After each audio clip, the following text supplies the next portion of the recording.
18장. 수아 사람 빌닷이 대답하여 이르되 너희가 어느 때에 가서 말의 끝을 맺겠느냐? 깨달으라. 그 후에야 우리가 말하리라. 어찌하여 우리를 짐승으로 여기며 부정하게 보느냐? 울분을 터뜨리며 자기 자신을 찢는 사람아, 너 때문에 땅이 버림을 받겠느냐? 바위가 그 자리에서 옮겨지겠느냐?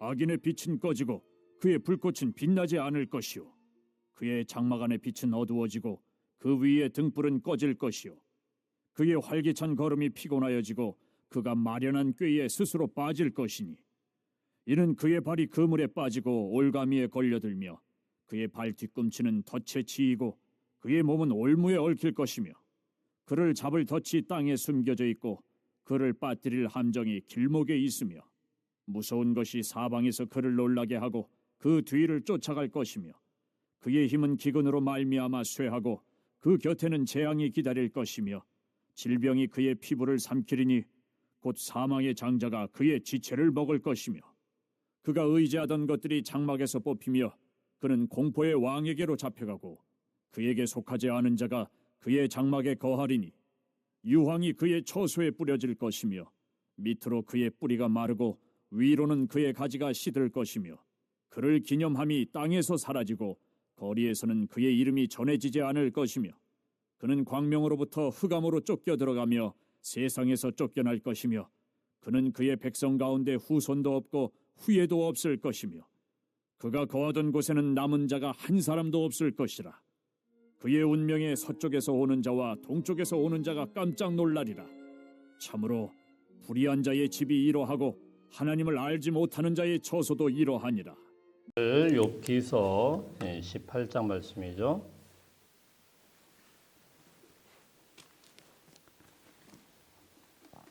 우리가 이제 보면은 욥기서를 통해서 계속 하는 말씀이 반복이 되지 않습니까? 어떻게 보면은 지겹도록 반복이 되는 그런 메시지인데, 오늘도 사실은 두 번째 이제 빌닷이라는 사람이 이야기를 하는데, 이 말들도 이제 사실 맥락은 똑같습니다. 근데 조금 다른 거는 이제 욥을 이제 공격하는 강도가 훨씬 더 세졌는데, 이제 말싸움이 계속 되는 거예요. 어제 말씀에 보니까 17장 10절 말씀에 보면은 너희는 모두 다시 올지니라, 내가 너희 중에서 지혜자를 찾을 수 없다. 욥의 말이거든요. 친구들이 하도 속상하게 하니까, 야 너희들 진짜 그러면 안 된다. 너희는 지혜자가 아니다. 그런 직접적으로 이제 공격을 하게 되죠. 자, 이제 이 말을 듣고 나서 빌닷이 이제 바로 이제 맞받아치는 그런 말입니다. 그래서 1절, 2절 말씀 한번 먼저 읽어봅니다. 1절, 2절 시작. 수아 사람 빌닷이 대답하여 이르되 너희가 어느 때께 가서 말의 끝을 맺겠느냐? 깨달으라. 그 후에야 우리가 말하리라. 2절을 보면은 너희가 어느 때에 가서 말의 끝을 맺겠느냐, 이 너희라고 번역이 되어 있기 때문에 이게 갑자기 누구를 이야기하는 건가 이럴 수 있는데, 사실 욥을 그냥 대상으로 이야기하는 거죠. 야 욥, 너 말이야 나한테 지혜자가 아니라고 이야기했어? 말의 끝을 맺겠느냐, 시끄러, 이런 말입니다. 입 닫어, 이런 말이죠. 그래서 너 언제까지 이렇게 자꾸 엉뚱한 말을 그렇게 말대답할 거야? 입 닥쳐. 자, 이런 말을 하게 되는 거죠. 점점 이제 말의 강도가 세지는 겁니다. 근데 사실은 이 빌닷이든 뭐 엘리바스든 뭐 틀린 말들은 아니에요. 맞는 말들입니다. 근데 맞는 말도 우리가 그 상황과 그 분위기를 보면서 해야 된다라는 거, 그게 욥기서에 계속된 그런 말씀이고, 맞는 말을 한다라는 것이 도움이 되는 게 아니다라는 것이죠. 어떤 사람은 항상 이렇게 문제를 일으키는 분들 보면 틀린 말 하는 분들이 문제 일으키는 게 아닙니다. 항상 맞는 말 하는 분들이 문제 일으켜요. 그 앞뒤도 안 맞고 틀린 말 들은 사람들 무시합니다. 근데 말을 잘 하시고 꼭 맞는 말씀들 하세요. 그런데 그 말이 꼭 이렇게 아픔이 되고 공동체를 어렵게 만들고 힘들게 만들 때가 굉장히 많죠. 목사님도 마찬가지 아니에요? 목사님도 보면은 설교 시간에 맞는 말 다 하죠. 근데 이제 그거를 갖다가 푹 찌르는 분들이 가끔 있어요. 그냥 무조건 그냥 찔러 똑바로 해, 똑바로 해가지고 말 안 듣는다고 그냥 가가지고 또 기도 똑바로 해야지, 뭐 이런 식으로 이야기하고 어느 날 갑자기 좀 쉬려고 했더니 막 찾아와가지고 막 누구누구 집사 나와봐, 뭐 이래가면서 막 소리치면서 신앙생활 그따위로 할 거야, 막 이렇게 얘기하고 사실 그런 분들 많지는 않죠. 근데 이제 그게 도움이 되는 게 아니고 굉장히 마음이 아파가지고 이것 때문에 상처받아가지고 또 더 어렵게 만드는 경우가 있죠. 그래서 우리가 성도들이 항상 다른 것 때문에 어려운 게 아니고 성도 간의 그 관계에서 이 말 때문에 힘들어요. 물론 뭐 상황이나 환경이 물론 힘들게 하는 것도 있지만 거기다가 말까지 보태가지고 몇 배로 힘들게 만드는 게 있죠. 근데 이런 것들이 이제 항상 이 단답형으로 우리가 딱 주어지는 인생이라는 게 단답형으로 딱 이거다, 정답이 이렇게 정해지는 건 아니더라는 겁니다. 오히려 그런 말들이 더 상대방을 무너지게 만들고 힘들게 만들 수 있다. 그래서 우리가 항상 자나깨나 입 조심해야 됩니다. 이게 이제 욥기서에 아주 그냥 질릴 정도로, 지겨울 정도로 주는 그런 말씀이죠. 자, 그래서 이제 빌닷이라는 사람이 딱 이야기를 해요. 야, 입 다물어. 근데 여러분 지금 욥의 상황이 우리가 잘 알고 있지만 어떤 상황입니까? 절대로 그런 말을 들으면 도움이 될 사람이 아니죠. 자녀를 잃어버렸고 재산을 잃어버렸고 건강까지 다 무너졌는데 한다는 소리가 야, 입 닫어. 정신 똑바로 차려. 막 이렇게 이야기를 하는 겁니다. 자, 우리 3절 한번 보겠습니다. 3절 시작. 어찌하여 우리를 짐승으로 여기며 부정하게 보느냐. 꼭 이런 사람이 또 자기 기분 나쁜 것도 못 참아요. 예. 너희가 지혜자가 아니다 그러니까 이제 열받은 거예요. 그래가지고 한다는 소리가 야, 너는 왜 우리를 갖다가 짐승처럼 그렇게 여기는 거야? 똑바로 들어야지. 야단을 치려고 하는 거죠. 예. 그러니까 욥이 지금 마음이 상한 건 하나 살필 줄도 모르고 자기들 기분 나쁜 것만 이야기를 하는 거예요. 예. 상대방의 감정은 뭐 온데간데도 없고 그냥 할 말만 해버리고. 자, 4절 보겠습니다. 4절 시작. 울분을 터뜨리며 자기 자신을 찢는 사람아, 너 때문에 땅이 버림을 받겠느냐, 바위가 그 자리에서 옮겨지겠느냐. 울분을 터뜨리고 자기 자신을 찢는 사람아, 아이고 그냥 울기만 하고 그냥 아이고 너 진짜 뭐 울고 뭐 불고 난리 치는데 네가 울고 분들고 한다고 뭐 세상이 바뀌냐? 이렇게 막말을 쏟아부는 겁니다. 예. 네가 아무리 용 써봐라 세상이 바뀌나. 절망에 절망을 더 얹어 놓게 되는 거죠. 우리는 가끔 사람들이 야, 뭐 이렇게 저런 댓글 몇 개 달린 거 가지고 사람이 저렇게 죽을까. 가끔 그렇게 보죠. 잘 공감을 잘 못하니까 뭐 댓글 몇 개 달린 거 가지고. 여러분 댓글 몇 개가 아니에요. 그 연예인들이 받게 되는 건 보면은 어마어마한 언어 폭력에 시달리다가 그러다가 결국은 자신의 생을 갖다가 던져버릴 수 있으니까 이 말이라는 게 굉장히 사람을 비참하게 만들고 어렵게 만들 수 있어요. 왜 말 때문에 죽을까? 나도 살고 있는데. 전두환 대통령이 그랬대잖아요. 왜 죽어? 노무현 대통령이 자살한 거 보고는 왜 죽어? 참 할 말이 있고 안 할 말이 있지. 참 이미 다 돌아가셨으니까 제가 할 말은 없지만은 말을 좀 조심해야 되는데 그렇게 이야기하는 거죠.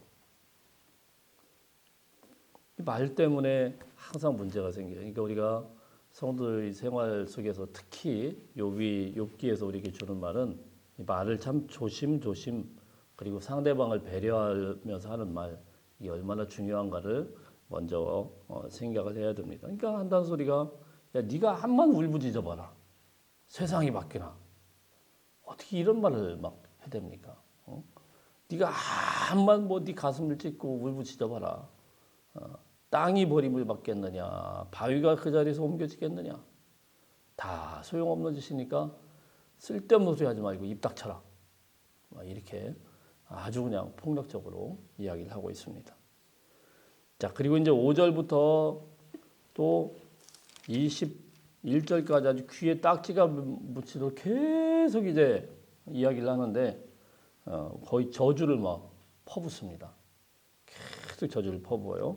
5절 6절 한번 읽어보겠습니다. 5절 6절 시작. 악인의 빛은 꺼지고 그의 불꽃은 빛나지 않을 것이다. 그의 장막 안의 빛은 어두워지고 그 위의 등불은 꺼질 것이요. 악인의 빛은 꺼지고 그의 불꽃은 빛나지 않을 것이다. 이제 계속 똑같은 말이에요. 빛은 꺼지고 악인의 빛은 그냥 꺼진다. 그냥 절망이다. 그냥 다 끝난다. 예. 이게 그냥 단순하게 꺼진다라는 것보다도 하나님의 저주로 그냥 하나님과의 관계가 다 끝장났다는 그런 말 아니겠습니까? 7절부터 12절까지도 아주 길게 되어 있습니다. 우리 11절, 12절만 한번 읽어보겠습니다. 11절, 12절 시작. 무서운 것이 사방에서 그를 놀라게 하고 그 뒤를 쫓아갈 것이며 그의 힘은 기근으로 말미암아 취하고 그 곁에는 재앙이 기다릴 것이며. 친구의 면전에 대고 막 이야기를 하는데 계속 이제 이 저주의 말들이 이어지고 있어요. 힘이 다 빠질 것이고 재앙이 기다릴 것이고 막 면전에다 대고 너는 재앙을 받을 것이고 무서운 것들로 다 너를 그냥 어렵게 만들 것이고 안 그래도 마음도 답답하고 힘든 사람한테 말 한마디를 이렇게 곱게를 안 하는 거예요. 13절 보겠습니다. 13절 시작. 질병이 그의 피부를 삼키리니 곧 사망의 장자가 그의 지체를 먹을 것이며 질병도 가만히 내버려 두지 않을 것이다. 지금 욥 자체가 지금 읽어보니까 피부병으로 인해 굉장히 힘들어하고 있어요. 그런데 거기다 대고 사망의 장자가 그의 지체를 먹을 것이다. 아주 나쁜 질병. 그러니까 이 당시에 제일 나쁜 질병은 나병입니다. 막 썩어 들어가고 있는 그 살에다가 대고 너 나병 때문에 죽어버릴 거야. 아주 그냥 못된 말들을 어떻게 이런 말들만 골라서 왔는지 못되고 아주 악랄한 말들은 다 쏟아 부어버리는 거예요. 14절 읽어봅니다. 14절 시작. 그가 의지하던 것들이 장막에서 뽑히며 그는 공포의 왕에게로 잡혀가고. 이 공포의 왕이라는 게 죽음입니다. 단순한 죽음도 아니고 너는 아주 공포스럽게 죽어야 돼. 평안하게 죽으면 안 돼. 욥이 뭘 그렇게 잘못했다고 이렇게까지 막 몰아붙입니까? 15절 시작. 그에게 속하지 않은 자가 그의 장막에 거하리니 유황이 그의 처소에 뿌려질 것이며. 유황이 네가 살았던 곳에 뿌려질 것이다. 막 저주의 저주는 막 계속 붙고 16절에 보면은 그의 뿌리가 마르고 위로는 가지가 시들 것이다. 뿌리도 마르고 가지도 시들고 완전히 너는 죽은 나무처럼 돼야 그게 맞는 거다. 이렇게까지 이제 저주의 저주, 폭언의 폭언을 계속 이제 쏟아붓고 있는 거예요. 만일에 우리가 그 말들을 듣고 있는 욥의 입장이라고 어떻게 했을까요? 해도 너무한 거죠. 뭐 친구라는 인간들이 와가지고 그냥 막 온갖 저주란 저주는 그냥 쏟아붓고 하지 말라고 하는데도 또 하고 하지 말라고 하는데도 또 하고 나 너하고 말하기 싫다는데도 계속 와서 이야기하고. 이 빌닷의 논리는요 계속 말씀드리지만은 뭐 이 세 친구의 논리는 다 똑같습니다. 아주 단순합니다. 그냥 악하니까 벌 받는 거다. 복과 화를 딱 나눠놓고 화가 임한 거는 악하기 때문에 죄를 지었기 때문에 화가 임한 것이고 복 받는 거는 네가 하나님 앞에 복 받을 일을 했다. 이렇게 생각을 하는 거죠. 그 이상도 그 이하도 아니야. 악한 자는 벌 받고 선한 자는 복을 받는다. 매우 단순한 논리입니다. 심은 대로 거둔다라는 거죠. 근데 여러분 우리가 세상살이를 살다 보면 단순한가요? 그렇지 않죠. 절대로 그렇지 않죠. 씨를 뿌려보세요. 씨 뿌리면 어떻게 똑같이 납니까? 작년에 냈던 씨가 작년에 냈던 만큼 올해도 딱 10개를 뿌렸더니 그만큼 딱 나고 그렇게 하나요? 아니죠. 전혀 다르죠. 어떤 애는 뭐 이것저것 다 했는데도 근데도 수확이 안 돼요. 또 어떤 때는 별로 기대도 안 했는데도 막 수확이 너무 잘 돼요. 세상 원리는요 똑같지 않아요. 술 많이 먹으면 간이 나빠지고 담배 많이 피우면 폐가 나빠진다는 게 물론 맞죠. 근데 제가 옛날에 세상에 이런 일이라는 프로그램 있지 않습니까? 거기에 나온 어떤 할아버지를 보니까 시골에서 농사 짓는 할아버지인데 경운기에 완전 소주병만 이만큼 그분은 밥을 먹는 게 아니라 소주를 밥처럼 먹어요. 계속 먹는데 이제 주변에 이제 자녀들하고 다 걱정될 거 아닙니까? 이거 뭐 그냥 아침에도 술, 뭐 저녁 경운기는 뭐 면허가 있는 게 아니니까 뭐 이러고 가는데 항상 얼굴이 빨개 있어요. 근데 병원에 가서 이분을 이제 검사를 했는데 아무 이상이 없어요. 뭐 참 놀랍죠. 뭐 이런 사람이 다 있나 그래 세상에 이런 일이라는 프로그램에 나왔어요. 물론 소주 많이 마시면은 안 좋죠. 그게 일반적인 건데 어떤 사람은 또 그렇지가 않은 거예요. 딱 이렇게 어떻게 적용하기 어렵죠. 어떤 사람은 평생 담배라는 거는 뭐 전혀 뭐 입에 물지도 않고 다 피해 다녔는데도 폐암이 오기도 하고 술 한 방울도 마시지도 않는데 간경화가 오기도 하고 이게 어떤 원리대로 되는 게 아니단 말입니다. 이래서 이렇게 된다. 운동 열심히 했는데도 일찍 죽는 사람이 있고 어떤 사람은 평생 운동이라는 건 하나도 안 했는데도 아주 오래 사는 사람도 있고 일반적으로는 그렇지만 우리가 살아보면 삶이라는 게 이렇게 단순하지 않죠. 그 원리로만 딱 맞는다 이게 답은 아닙니다. 그 욥기의 이 말씀이 뭐예요? 절대로 단순하지 않다. 삶도 단순하지 않고 신앙도 마찬가지다라는 거예요. 신앙도 정답이 딱 정해져서 그런 것 같지만 그게 그렇지 않다는 거예요.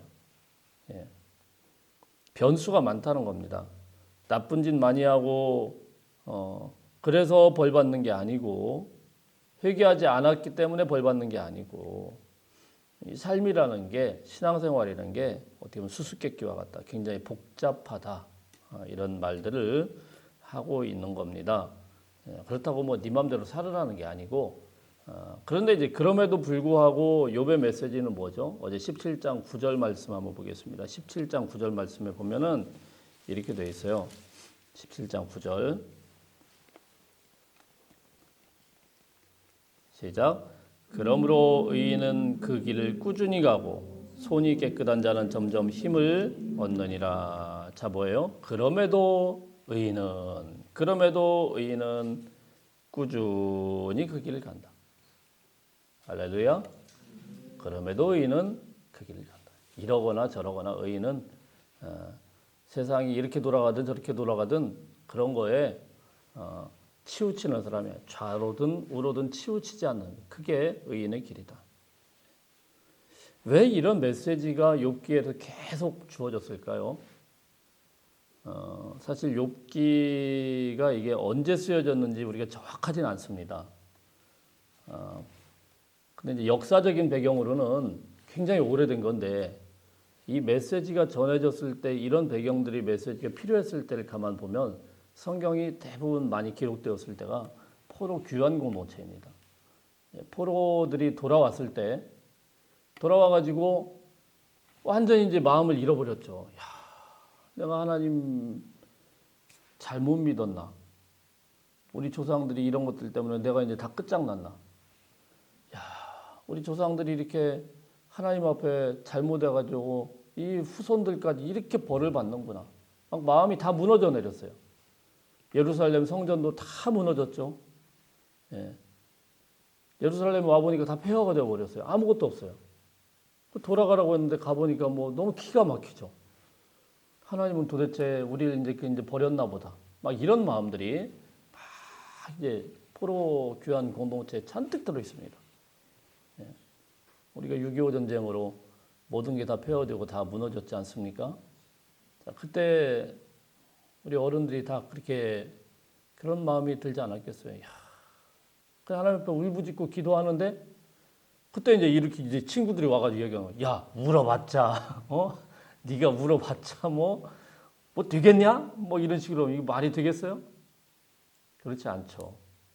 예, 삶이라는 게 그렇지 않아요. 우리가 그것 때문에 벌 받는 게 아니다라는 거죠.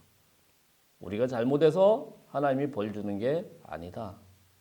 예, 그렇게 단순하지 않다. 다시 하나님이 일으켜 세우실 수도 있고, 부자가 영원히 부자겠느냐? 언젠가 또 무너질 수도 있고, 예, 삶은 그렇게 단순하지 않다. 하나님은 여전히 너희를 다 버리고 끝장낸 게 아니고, 그럼에도 불구하고 의인은 어때요? 의인의 길을 가야 된다. 예, 의인은 의인의 길을 가야 된다. 우리는 하나님의 백성이다. 다 무너졌고 폐허가 됐고 다 부서졌지만 그럼에도 불구하고 의인의 하나님이시다. 여러분 믿으십니까? 오늘 우리 삶 가운데서 참 어렵고 힘든 그런 삶이 계속 된다고 하더라도 그것은 여러분이 잘못해서도 아니고 또 하나님께서 벌 주신 것도 아니고 그럼에도 불구하고 우리 하나님께서 우리 인생을 영원토록 내버려 두지 않을 것이다. 그 믿음 가지시고 욥과 같이 끝까지 하나님 앞에 나갈 수 있는 저와 여러분들 다 되시길 축복합니다.